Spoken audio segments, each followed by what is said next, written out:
입니다. 오늘 말씀의 제목은 믿음의 임계점이라는 이 말씀인데요.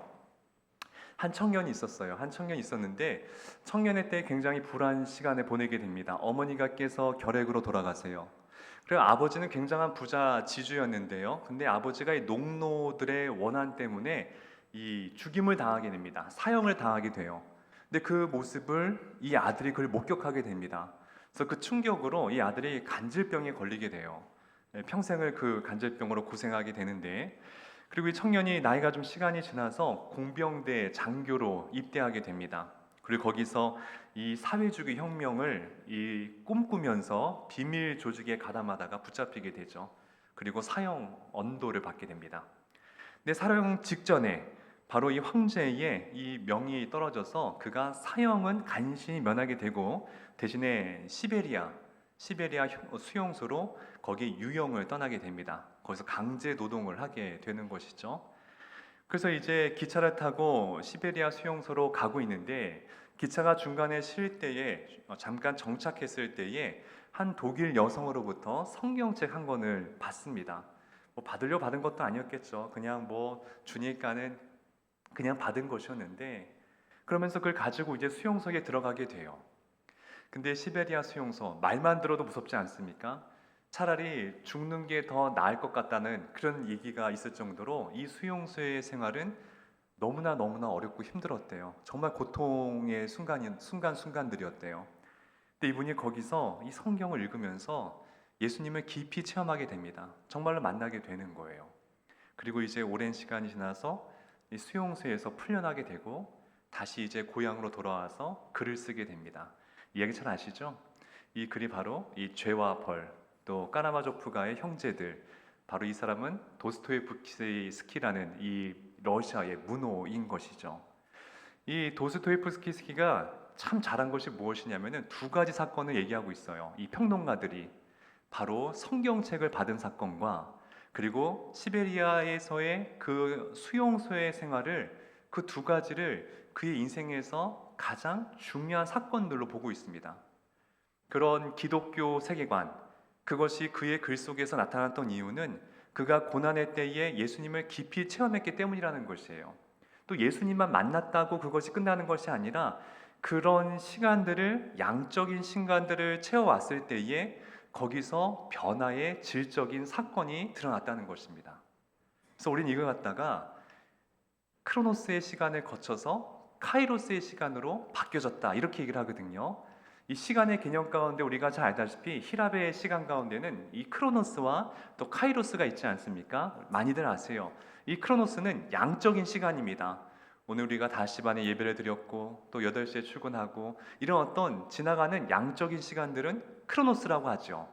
그런데 뭔가 변화의 시간, 뭔가 하나님께서 역사하는 시간을 갖다가 우린 그것을 카이로스의 시간이라고 말하지 않습니까? 근데 이 두 가지의 시간 가운데 우리 크리스찬들은요, 하나님께서 나를 만나주시는 이 정말 카이로스의 시간을 굉장히 갈망해요. 저도 그렇고 여러분들도 오늘 기도하시면서 하나님께서 나를 만져주심, 하나님의 역사하심, 그때 그 시간이 나에게 임하기 간절히 소망을 하거든요. 근데 중요한 것은 무엇이냐? 크로노스의 시간을 꼭 우리가 채워가야지만이 어느 순간에서 카이로스의 때를 맞이하게 된다는 거예요. 이것을 사회과학 용어로 우리가 임계점이라는 말을 표현하죠. 임계점이 무엇입니까? 어떤 변화가 일어나기 직전까지의 경계선을 의미하는 거예요.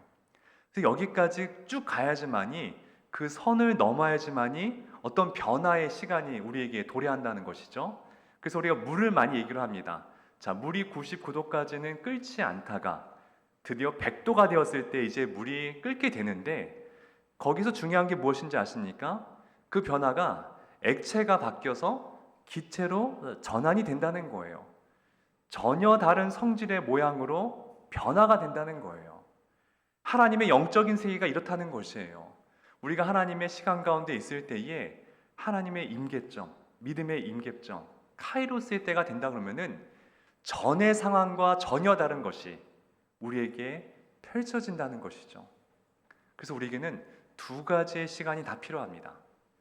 크로노스의 시간도 필요하고 또 그 시간이 어떤 임계점을 넘어서 어떤 선을 넘었을 때에 그 변화에 카이로스의 시간을 마주하게 된다라는 것이죠. 그래서 우리가 카이로스의 때도 중요하지만 이 크로노스의 시간이 정말로 중요하다는 것이에요. 근데 이 믿음의 세계에서도 그런 영적인 임계점이 있다라는 것입니다. 반드시 있습니다. 그래서 오늘 이 고넬료, 제가 지난번 이 수요예배 때 잠깐 언급을 드렸지만은 우리가 다른 측면에서 고넬료의 어떤 영적인 임계점을 어떻게 이루었는지 한번 살펴보았으면 좋겠습니다. 먼저 우리가 읽어보았지만은 이 고넬료가 이제 이탈리아 장교였어요. 그러니까는 이방인이었습니다. 근데 그가 어떤 상황이었는지 하나님을 알게 됩니다. 믿게 됩니다. 그리고 열심히 경외하면서 또 사람들을 구제하면서 맨날 기도하면서 그렇게 신실한 신앙생활을 이어가게 돼요. 그럴 때에 어느 날 그가 기도 중에 천사가 그에게 나타나게 됩니다. 그리고 저 요포아에 있는 베드로를 너희 집으로 모셔와서 그의 말씀을 들으라고 얘기를 하죠. 그리고 요바에 있는 베드로를 청해서 데려왔을 때에, 그래서 이 베드로가 그 집안에 설교를 했을 때에 하늘로부터 임하는 성령 충만함을 입게 됩니다. 그래서 이 사건을 갖다가 이방인의 오순절 사건이라고 제가 말씀을 드렸어요. 자, 그런데 한번 다시 그 말씀 우리가 면밀히 보자는 것이에요. 성경은요, 우리가 많이 읽었지만은 다시 보게 되면요, 거기에 참 이 특별함이 거기 묻어나 있어요. 오늘 읽었던 사도행전 10장 3절 말씀 한번 같이 한번 우리 화면 보고 한번 읽겠습니다. 자, 시작. 하루는 제 9시쯤 되어 환상 중에 밝기 봄에 하나님의 사자가 들어와 이르되 고넬료야 하니, 자, 제가 이제 색깔로 제가 이 구분을 지었습니다. 첫 번째 하루는 어떤 하루입니까? 크로노스의 하루예요. 그냥 특별할 것 없는 일상의 하루입니다. 그죠? 자, 그런 시간 가운데 어떤 사건이 나타납니까? 하나님의 사자가 나타났다는 거예요. 카이로스의 때가 나타난다는 거예요. 그래서 어떤 임계점에 다다랐을 때에 이 고넬료의 가정에 변화가 일어났다는 것입니다. 우리도 마찬가지예요. 우리가 느끼지 못했던 그냥 늘 평범한 일상 가운데에 어느 날 주님이 나타나신다는 거예요. 주님께서 말씀하시고 풀릴 것 같지 않던 내 삶의 문제가 풀려지게 되고 답답했던 내 삶 가운데에 하나님께서 생수의 강물을 불어넣어 주시는 것처럼 우리 마음에 해갈이 나타난다는 것이에요. 그게 언제 나타나느냐? 우리가 살아가는 일상에 특별할 것 없는 시간 가운데 그런 난들이 반드시 나타난다는 것이죠. 마치 이 고넬료의 기도와 구제가 드디어 99도를 이뤄서 100도를 넘어가게 되었기 때문이라는 것이죠. 그래서 중요한 게 뭐냐면요, 여러분들 성경을 제가 가만히 보니까요, 성경은 꼭 넘어야 될 선이 있어요. 반드시 넘어야 될 산이 있습니다. 이걸 넘어가야 돼요. 이 선을 넘으셔야지만이 그때부터 하나님의 역사와 하나님의 기적을 내 인생 가운데 채울 수가 있다는 것이에요. 제가 지난번 특세 때도 말씀드렸어요. 여리고성 13바퀴 돌아야 됩니다. 6일 동안에는 한 바퀴, 마지막 7일째는 7바퀴, 13바퀴를 돌아야 되는데 그 13바퀴라는 선을 돌아야지만이 어떻게 됩니까? 전혀 꿈쩍하지 않았던 그 성이 양적인 변화에서 질적인 변화, 무너지게 됩니다. 전혀 다른 형태로 그것이 바뀌게 되더라는 것이에요. 하나님의 나라는요, 양적인 시간들을 통해서 질적인 변화로 하나님께서 바꾸어 주신다라는 것이에요. 제가 그때 말씀드렸습니다. 오순절 마가의 다락방, 그때도 예수님이 부활하시고 40일을 이 땅에 계시거든요. 그리고 이제 40일 후에 승천하시면서 예수님의 부활을 목격한 500명의 사람들에게 너희들 예루살렘 떠나지 말고 여기서 내가 보낸 보혜사 성령을 기다리고 있어라, 기도하고 있어라, 이렇게 말씀하셨잖아요. 근데 10일 후가 오순절이었어요. 그러니까 40일 후부터 딱 열흘 지나면 오순절을 맞이하는 시간이잖아요. 자, 그런데 그 기도의 선을 넘은 사람이 몇 명이었습니까? 120명밖에 안 됐어요. 380명은 그 임계점의 선을, 그 질적인 변화의 선을 넘지를 못했다라는 것이에요. 그래서 우리 믿음의 사람들이 가장 실수하는 게 무엇이냐? 그 선 앞에서, 그 99도 앞에서, 그 기도의 마지막 임계점 앞에서 많이들 포기한다는 거예요. 전 그런 예를 많이 봤어요. 제가 일전에 아는 다른 교회 우리 집사님이신데 자녀가 좀 많이 아팠어요. 그래서 함께 오랫동안 기도했어요. 한 1년 넘게 기도했는데 근데 그 아이의 호전되질 않았어요. 그때까지는. 그러니까 이분이 마음속에 전 이해를 해요. 그 상실감과 그 아픔을. 그래서 그분이 이 믿음의 삶에서 떠나시더라고요. 너무 가슴이 아팠어요. 좀 더 같이 하지. 좀 더 길게. 하나님의 임계점까지. 분명히 하나님께서 말씀하셨는데 그런 생각을 아쉽게 했다라는 것이죠. 나만 장군 마찬가지죠. 요단강에 7번을 분명히 씻으라고 얘기했습니다. 근데 그에게도 위기의 순간이 있었어요. 그 임계점에 다다르지 못하게 할 뻔한 그 순간들이 있었습니다. 아니 감히 나보고 저 더러운 물에가 씻으라고 거기서 분노하죠. 그의 생각이 장애물이었어요. 어쭈 내가 아람의 2인자인데 나한테 나와보지도 않고 기껏 종을 통해서 나보고 이렇게 저렇게 하라고 나한테 명령을 해? 그런 생각들, 나보고 저 물에 들어가라고 해? 나보고 지금 이 병사들 앞에서 내 옷을 벗고 저기에 들어가라고? 내 나병의 이 환부를 보여주라고? 여러 자기 생각이라는 그런 어떤 걸림돌과 장애물이 있었는데 그때 정말 옆에 있던 종들이 훌륭한 종을 두고 있었어요.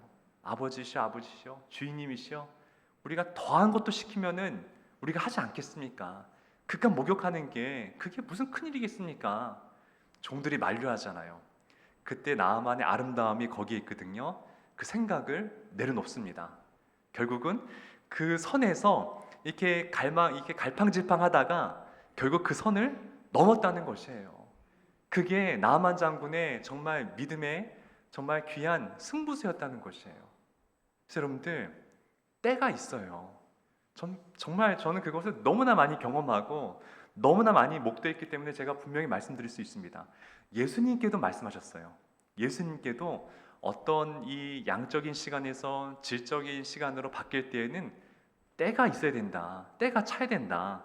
우리 마가복음 1장 15절 말씀 같이 한번 읽어볼까요? 마가복음 1장 15절 시작. 이르시되 하나님의 나라가 가까이 왔으니 회개하고 복음을 믿으라 하시니라. 예수님께서 말씀하신 거예요. 때가 찼다. 때가 차야지만이 하나님 나라가 도래할 것이다. 그때까지 너희들 믿음의 삶으로 기다리고 있어야 된다. 때가 차야 된다. 양적인 시간이 필요하다. 그럴 때 하나님께서 구름 타고 이 땅 가운데 질적인 변화의 모습으로 내려오실 것이다. 이 말씀을 하시는 거예요. 우리의 양적인 시간이 이 아침의 시간이 여러분들 얼마나 귀한 건 줄 아십니까? 축복의 시간이라는 것이에요. 그래서 우리가 한번 마음 먹었으면은 끝까지 가는 게 중요한 것 같아요. 그 쉽지가 않지만은 하다가 장애물도 많고 걸림도 많고 포기하고 싶은 순간들이 얼마나 많이 있습니까? 저도 있어요. 저도 충분히 있습니다. 근데 제가 그때마다 좋아하는 글을 읽어요. 제가 중용에 있는 여러분들 잘 아시는 글인데 한번 들어보세요. 배우지 않았다면 모를까? 일단 배우기로 했다면 능통하기 전에는 그만두질 않는다. 묻지 않으면 모를까? 일단 묻기로 했으면은 제대로 이해하기 전까지는 그만두질 않는다. 생각하지 않았다면 모를까? 일단 생각하기로 했으면 확실히 답을 얻기 전까지는 그만두질 않는다. 참 이거는 우리가 지혜로운 것 같아요. 이런 마음으로 신앙도 이렇게 하셔야 돼요. 난 믿겠노라. 끝까지 믿는 거예요. 내가 하나님께 헌신하겠다. 끝까지 하시는 거예요. 언제요? 나의 양적인 시간에서 질적인 하나님의 카이로스 때가 임할 때까지 그렇게 사시기를 예수님의 이름으로 축복합니다. 두 번째 조건이 있습니다. 근데 임계점 마냥 기다린다고 되는 것이 아니에요. 거기엔 반드시 어떤 조건과 삶의 자세가 필요합니다. 그게 무엇이냐면은 하나님께서 우리에게 항상 약속이라는 말씀을 주세요. 내가 너에게 어떤 이 민족의 믿음의 아버지가 되게 하겠다. 내가 민족의 어떤 큰 일을 너를 통해서 이루겠다. 약속을 주십니다. 그리고 시간이 흘러서 그것을 성취를 이루어 주시죠. 그죠? 그래서 약속과 성취가 하나님의 역사 가운데 반드시 있어요. 근데 그 중간에 뭐가 들어가야 됩니다. 그게 우리의 무엇이 필요할까요? 믿음으로 채우셔야 돼요. 그죠? 약속과 믿음, 성취, 이 세 가지가 있어야지만이 카이로스의 능력을 나타나게 돼요. 근데 가운데 이 믿음을 더 정확하게 표현하면요, 믿음 생활이 필요한 것이에요. 신앙 생활이 필요한 것입니다. 이 생활이 중요하다는 것이에요. 그 어떤 작가가 그런 얘기했어요. 혁명보다 무서운 것은 일상의 시간이다. 혁명보다 무서운 것은 일상의 시간이다. 한 사람이 어떤 혁명을 일으키는 것은 어렵지 않대요. 근데 진짜 어려운 것은 그것을 일상의 삶으로 날마다 살아가는 것은 그건 별개의 문제라는 것이에요. 잘 보세요. 삼손이 당나귀 뼈로 블레셋 군사를 1000명을 죽입니다. 혁명적인 사건이었어요. 그 당시에. 그 당시에 정말 온 세계가 알 정도로 가히 혁명적인 사건이었습니다. 삼손이 그것을 일궈냈어요. 그런데 삼손이 일상에서 무너지게 됩니다. 일상에서 그걸 지키지 못하는 거예요. 그래서 정말로 혁명보다 무서운 것은요, 일상의 시간이라는 것이에요. 자, 다시 오늘 본문의 고넬료 돌아와서 그럼 고넬료의 일상은 어떤 일상을 살았는가가 우리에게 중요한 어떤 이 임계점을 넘어야 될 것을 시사하지 않겠습니까? 우리 1절과 2절 사도행전 10장 1절과 2절 다시 한번 읽어볼게요. 시작. 가이사라에 고넬료라 하는 사람이 있으니 이달리아 부데라 하는 군대의 백부장이라. 그가 경건하여 온 집안과 더불어 하나님을 경외하고 백성을 많이 구제하고 하나님께 항상 기도하더니, 제가 수요일날 이 말씀을 드리면서 제가 중요한 문장 구조에 대해서 하나 말씀드렸어요. 뭐 이건 외울 필요는 없지만은 히브리 문법의 헬라어 문법의 중요한 이 문법 중에 뭐가 있냐면은 이 현재 분사라는 것이 있어요. 자, 현재 분사란 무엇이냐?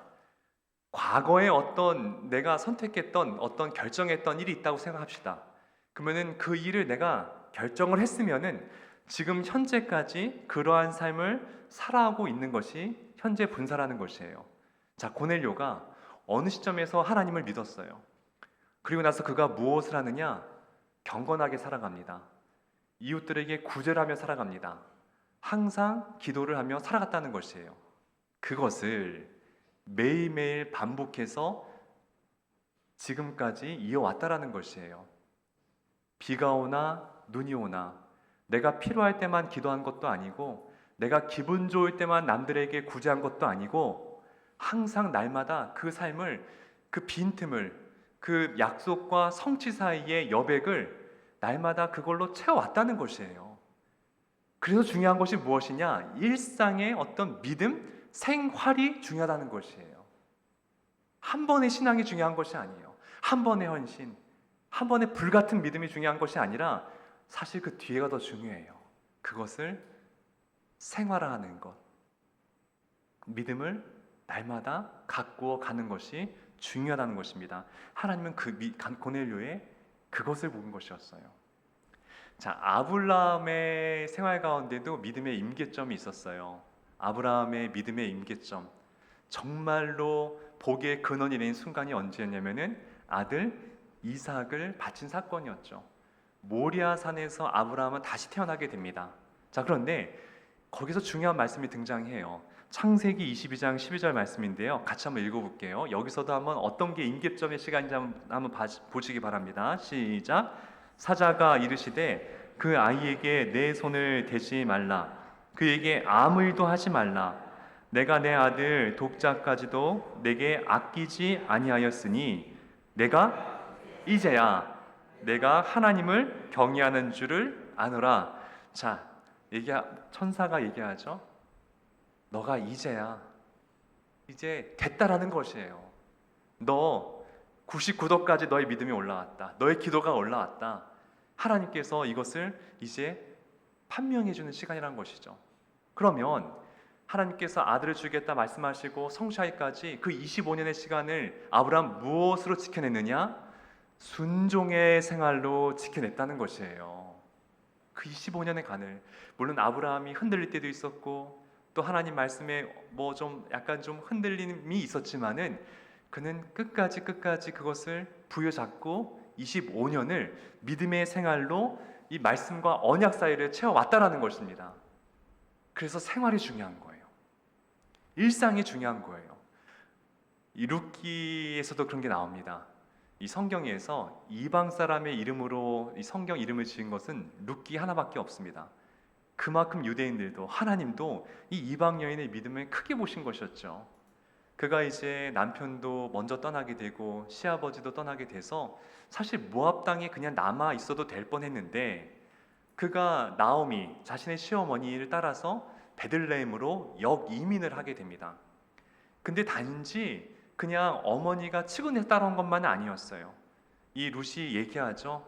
저는 어머니를 따라갈 것입니다. 어머니의 백성이 나의 백성이 될 것이고 어머니의 하나님이 나의 하나님이 될 것입니다. 내가 어머님을 떠나게 되면 하나님께서 내 머리 위에 벌 위에 벌을 더하실 것입니다. 이렇게 얘기하면서 믿음을 선택하게 됩니다.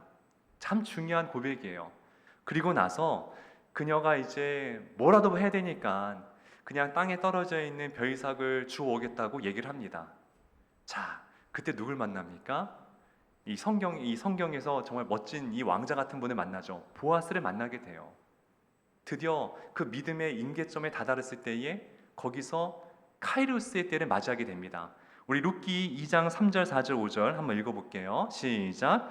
룻이 가서 베는 자를 따라 밭에서 이삭을 줍는데 우연히 엘리멜렉의 친족 보아스에 속한 밭에 이르렀더라. 마침 보아스가 베들레헴에서부터 와서 사환에게 이르되 누구의 소녀라 하니, 자, 우리 인간편에 봤을 때는 하나님의 임계점이 어떻게 보이느냐? 우연히처럼 보여요. 마침이라고 우리는 얘기하는데 하나님의 임계점의 순간이라는 것이죠. 드디어 이제 때가 온 거예요. 드디어 이제 룻에게도 정말 아름다운 시간들이 찾아왔다라는 것입니다. 자, 그러면 다시 한번 우리가 원리를 대입해 봅시다. 그럼 아까 말씀과 성취의 사이에 이 룻이 무엇을 했을까요? 그것이 룻기 2장 11절 말씀에 나와요. 그가 어떻게 살아왔는지 같이 한번 룻기 2장 11절 말씀 같이 한번 읽어볼까요? 시작. 내 남편이 죽은 후로 내가 시어머니에게 행한 모든 것과 내 부모와 고국을 떠나 전에 알지 못하던 백성에게로 온 일이 내게 분명히 알려졌느니라. 자, 말씀과 언약 사이에, 성취 사이에 그녀가 무엇을 했느냐? 시어머니를 열심히 모시고 하나님을 믿으면서 하루하루를 충실하게 신앙생활로, 믿음 생활로 그 공백과 여백을 메꿔 왔다라는 것입니다. 그걸 누가 알았느냐? 보아스가 알았고 그 동네 사람들이 다 알았다는 것이에요. 그리고 누가 알았느냐? 하나님이 알았다는 거예요. 그렇구나. 너가 정말 열심히 살아간다. 환경을, 그리고 상황을 원망하지 않고 불평하지 않고 낙심하지 않고 그 삶을, 너의 여백을 정말 충실하게 채워 나왔구나. 이것을 알게 되는 것이에요. 말씀을 정리하겠습니다. 여러분들 중요한 게 있습니다. 그래서 우리가 생활이 중요한 거예요. 한 번에 불타는 성령 세례 저도 받아봤어요. 달라진다고요? 꼭 그렇지만도 않아요. 하나님의 기적을 체험해 봤어요. 저도 기적 체험해 봤어요.